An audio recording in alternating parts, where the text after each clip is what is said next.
Greetings everyone, I'm Endcards the second, and welcome back to the Five Nights at Freddy's Retrospective.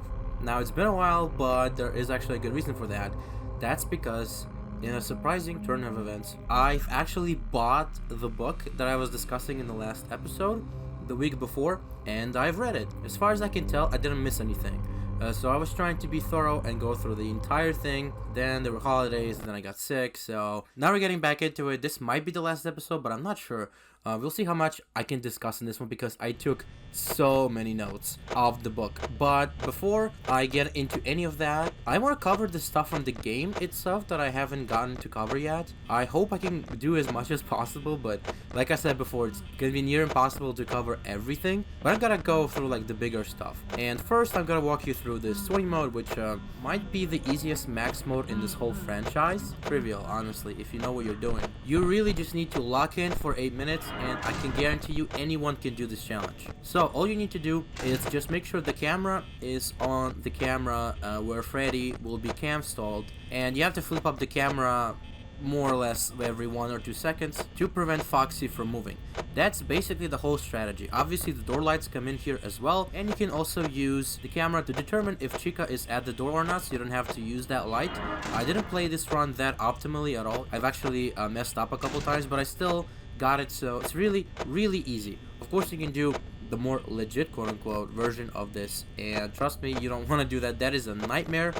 Beating this mode that way, just look at how it took Markiplier 9 hours and lots of sanity to beat it with that strategy. Just do it like this. It's still a challenge, and honestly there's nothing else to say about it. And now let's get to just discussing the rest of the game, and after I'm done with the 20 mode itself, I'm going to go Easter egg hunting and just kind of having fun in the custom night. Let's start with how I found out about FNaF myself. Now most of you probably found out about FNaF from YouTubers, but actually I had a different scenario. My cousin, shout out by the way, just came up to me one time and just said, "Yo, look at this really cool game." And we were just playing it on a phone, and it was a tiny ass screen, and the way the shadow was falling on Bonnie, it just made me think that's a dog animatronic. And for some reason, my barely teenage brain didn't think of Bonnie as an, okay, that's just a shadow. For some reason I thought when Bonnie walks off the stage, the dog becomes a rabbit, but that was basically my introduction to this game. There's also a couple more things to mention about the development of the game.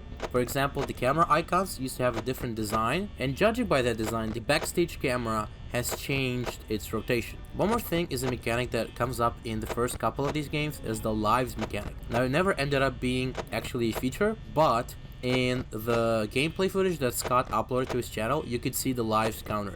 So he was considering that mechanic. Another thing that's worth mentioning is that when he was designing the 4th animatronic, he had a choice between a wolf, a beaver, and a fox. The beaver obviously being a Chipper reference, but also the wolf is something that we later saw first in the Twisted Ones and then in Security Breach, obviously. So that's like an interesting fact about that design. Another interesting fact is that Golden Freddy was nicknamed by Markiplier in the video where he got the Easter egg, and before that in the game files he was just called Yellow Bear. And I also brought up in a previous video something about the last FNaF trailer. That was a mystery for a while because someone found a comment that was referencing different design choices of the animatronics, and it was one of the first trailer comments, and people were confused what the commenter meant, but what it turned out to be is they just misremembered, because on the Steam page there's this, if you hover over the icon of FNaF, you can see the red-eyed and the skeleton, so they were just misremembering, but people thought that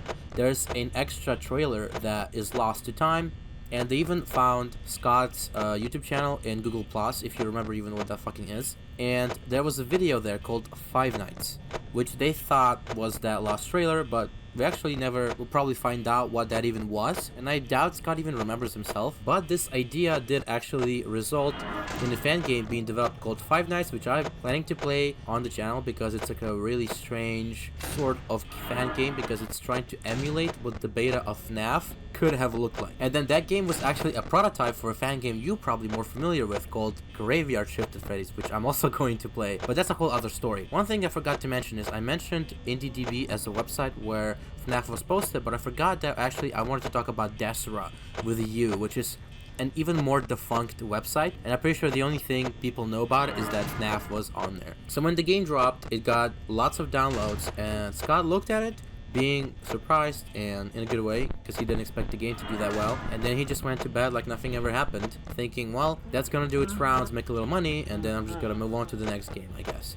But what happened is the less players picked it up, and you probably all know this, I don't even need to talk about it, but yes, Markiplier, PewDiePie, then Jacksepticeye all played it, and I think Yummy Mash was the one who introduced Markiplier to it, according to Markiplier at least, in the video itself, which by the way, Yummy Mash, we do not want to talk about that guy. Post-release, a couple of mistakes were found in the game. The pizzeria was misspelled as pizzaria on multiple occasions. Also, Scott added a 1987 reference to the custom night menu, which is the only way to get a Golden Freddy jump scare if you're not lucky with the Easter egg itself. That was a red herring for a long time because it had nothing to do with the bite of 87, but after Scott added it in the game, people forgot that was even in an update. They thought that's just how the game was shipped. Another thing that was added after release is the last star, because Scott didn't even think the 420 mode was possible. At the time, it was quite the monumental achievement to beat that, because people just didn't know about cam stalling and how Foxy works. But then he added the third star to the game for people who were beating that mode, so they can get rewarded, and it's actually a recognized achievement in the game. And another thing I want to mention here as well is there's this render of all the animatronics looking at you. I used it in the previous video, and people often think that's actually an Easter egg in the game, but it never appears. It's in the game files, and it was in the trailer, but it's never in the actual game itself. It's such a young franchise compared to a lot of other things, but somehow FNaF managed to get a Mandela effect. So now that we've gone through most of the history of the game, I wanted to talk about the game design more. Like I said before, there was just nothing like it. Every horror game was running from a monster, and then in this game you can't even run. A lot of people think that the game sucks because of that, but I actually think that's its strength. And I mentioned before, I think that the gameplay is a huge component to why this series succeeded. Most people miss the point and they argue it's only because of the lore, and I swear to God, it's at least 50-50. I will die on this hill, but the gameplay is extremely important to the success of this game because it's completely unique, it's accessible, and it's just something that people have never seen prior to that point. Now, another interesting part of this game is that there's no pause button. You can never escape the experience unless you have to start over the night, and that way you're always kept in it, and you're always in the experience, which is something that Scott mentioned was on purpose. And even though it might seem like, oh, this game doesn't even have a pause button, what a lame game, but actually it enhances the gameplay to a degree. I wonder if you could maybe unlock the pause button as a reward later in the game. That could be a good addition, but I do think that not having it is kind of a good thing. I also feel the same about the time, because you can never see how close you are to beating the night. It does change in the later games, specifically Ultimate Custom Night, and a lot of fan games include a precise timer. I actually think it's a real strength of this game that it doesn't do that, because it keeps the tension. You don't really know how much time you've got left. So again, it's one of those things that feels underdeveloped, but it being that way is actually not a detriment, it's the opposite.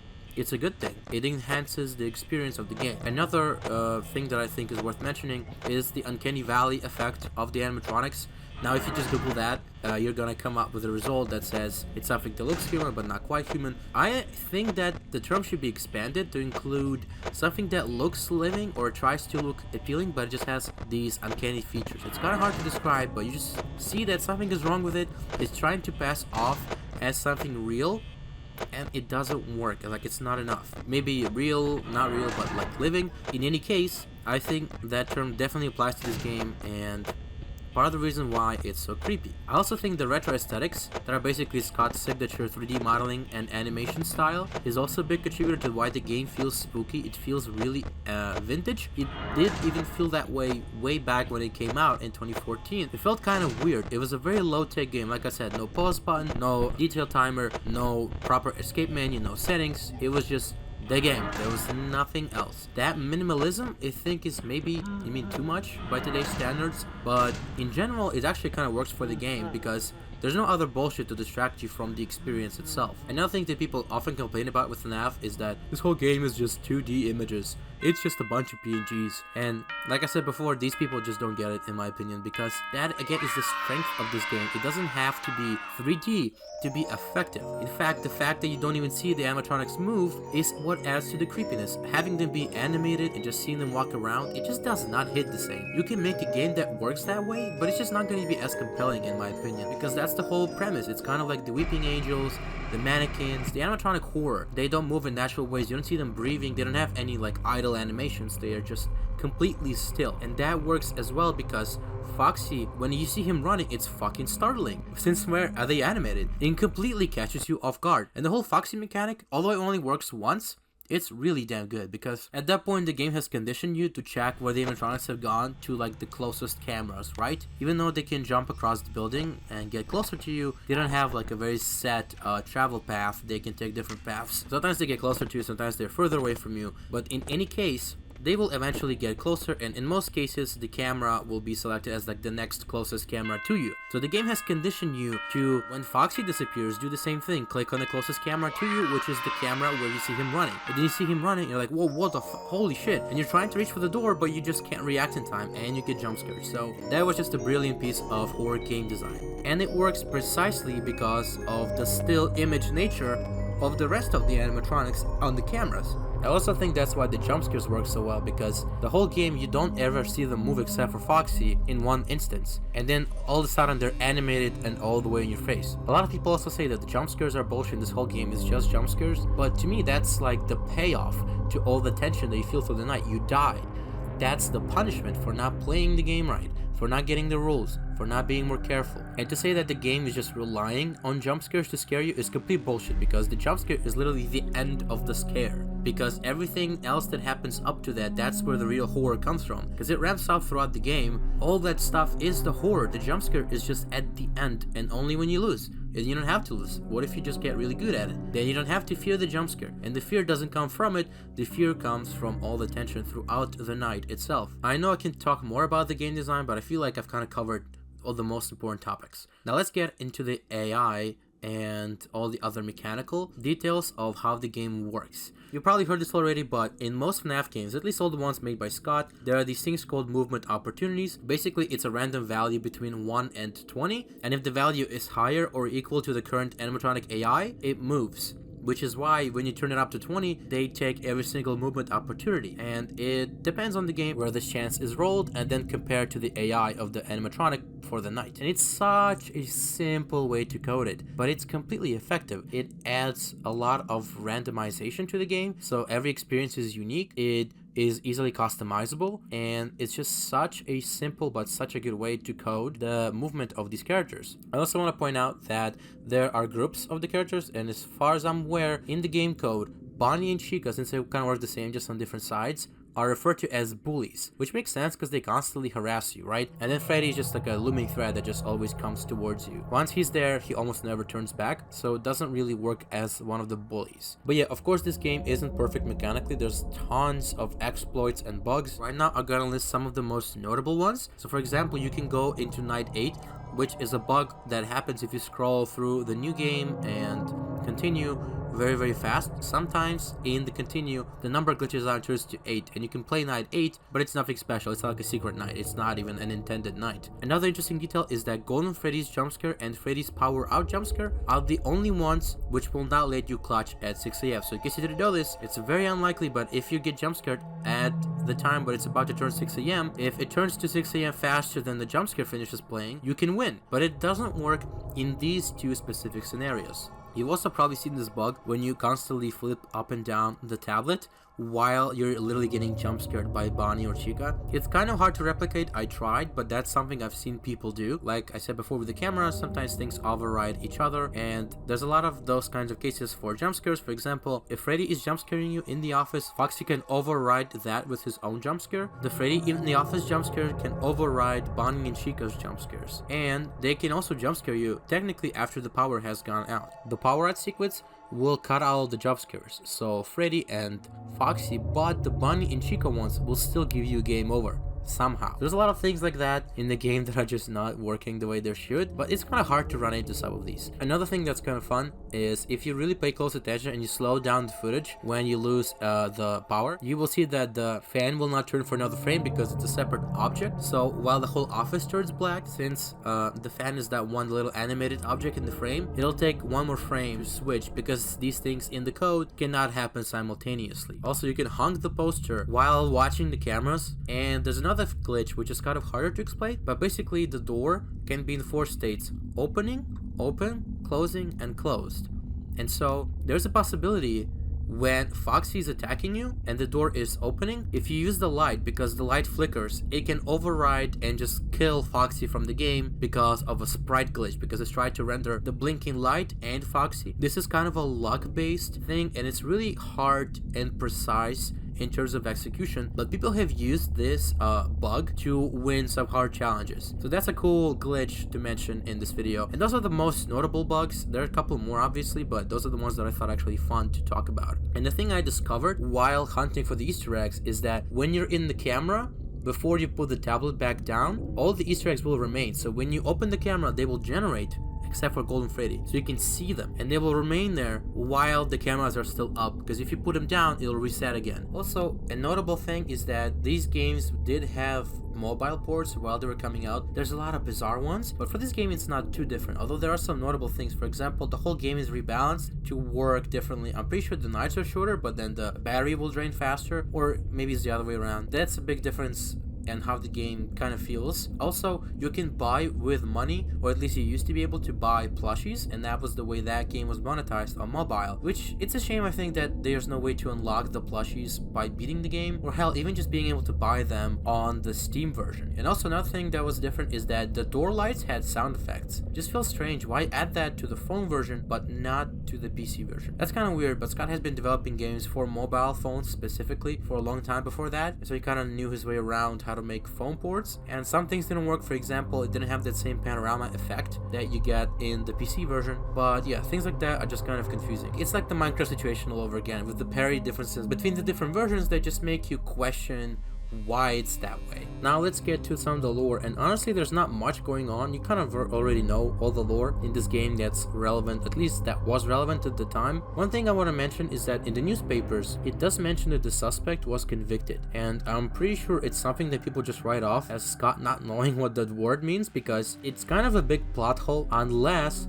Henry is framed for William's crimes, in which case that's actually interesting. The newspapers are not about the current Freddy Fazbear's that you're working in the game, but the first one where the original missing children's incident murders happened. So that's something that's a cool bit of lore, kind of retconned, but in a way that feels natural, I think. Because like I've discussed before, apparently this restaurant is busy and people are going to it, and in all the newspapers it mentions how the restaurant is failing. That's because that's when the missing children's incident happened, which is why that restaurant got shut down and then rebooted in FNaF 2 in 1987. Obviously, you know about the 5 missing kids that got killed by employee dressed as a mascot, William, learning the kids. We all know that shit by now, so I don't feel like getting into the details of that. Actually, let's talk about the theories at the time. And they're mostly kind of bad because there's nothing really to work with at that time. It's so people just making up stupid stuff. For example, people thought that Fungi is stuffed in Chica because in a couple renders you could see the endoskeleton teeth, and they just forgot that endoskeletons exist. The Foxy good guy theory, of course, a very infamous.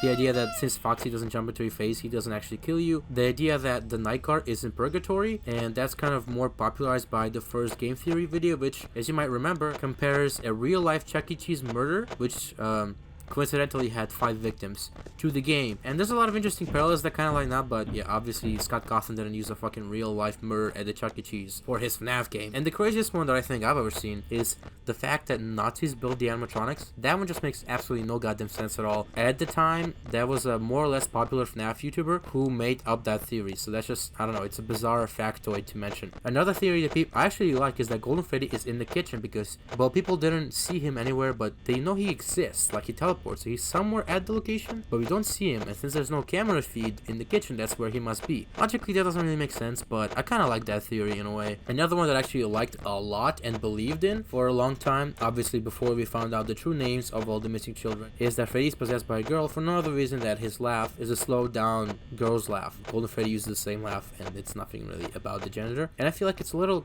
coincidental and hard to believe that all the genders of the at least 4 animatronics, they just lined up perfectly with the victims. It just feels like a bit of a stretch. Why would William give a fuck about the gender of the kids aligning with the animatronic character genders? I don't know, maybe there's a reason for it, like he wanted to make sure that maybe since it's the same gender, the spirit's gonna be attached. Whatever, I don't think it makes that much sense, and what I'm coming up with is kind of fan fiction anyways. It's not really based on anything, it's just my best guess, I suppose. But that was basically all the notable theories for that game. Now, of course, I'm gonna also talk about stuff like the fake information, and the most notable successful at the time hoax in the game is of course Sparky, which is crazy because he actually ended up as a canon character in the movie. So that's just kind of bizarre that a hoax character that was never real ended up becoming canon 9 years after the fact. That is just an extremely bizarre turn of events, but that's the reality we live in. I'm not complaining, I'm just saying it's really strange. And the last thing about the game itself is that so much has come out of this game, so much fan art, so many fan models and designs, and Sparky can even be counted as one of those